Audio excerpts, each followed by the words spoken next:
Now to New York City, where Mayor Eric Adams is poised to end the coronavirus vaccine mandate for municipal workers. Dre Clark joins us live from New York City with everything we're learning. And as you're waking up this morning, Dre, this has to be welcomed and controversial, because I remember some people being forced to lose their jobs if they didn't get the needle. Yeah, exactly right. And good morning to you, Nick. 900 people, in fact, from the city's Department of Education actually lost their jobs. And that was a big blow to the school district here, because it was already dealing with a teacher shortage.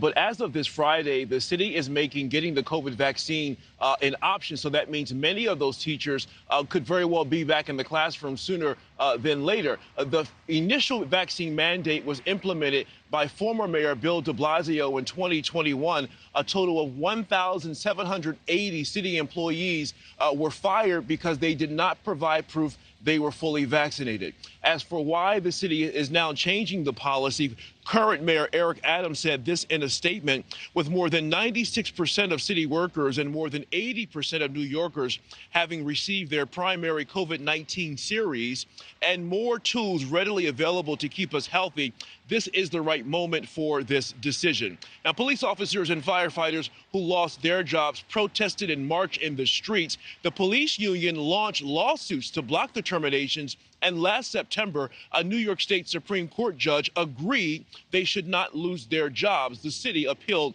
that ruling, and close to 24 firefighters also lost their jobs. The city says those city employees who were fired for failing to comply with the vaccine mandate can now reapply for their jobs, but there are no guarantees for rehiring, and there will be no back pay. But the firefighters union president says his members have a real good chance of getting their jobs back. The way the civil service law works, any termination can be turned around within 1 year under the approval of the commissioner. So legally, they can just come back. I hope that the city hires back every detective that was terminated because of the vaccine and also retired. At a time when crime is at an all-time high, we need our detectives that are seasoned, knowledgeable, and experienced to come back and keep the people of this city safe. Meanwhile, the Police Benevolent Association, which represents some 50,000 active and retired NYPD officers, said this: we call on the city to ensure that our members who were fired or had their employment unfairly impacted are reinstated with back pay and without condition. Now, the city's decision to make the COVID vaccine optional comes a week after the Biden administration announced that it will be ending all COVID declarations on May the 11th. Nick? Dre, what is your gut telling you? Mayor Adams, a former officer himself, does he kind of support these experienced officers coming back now and firefighters who were forced to quit the job? What is your gut telling you? I think his position has changed.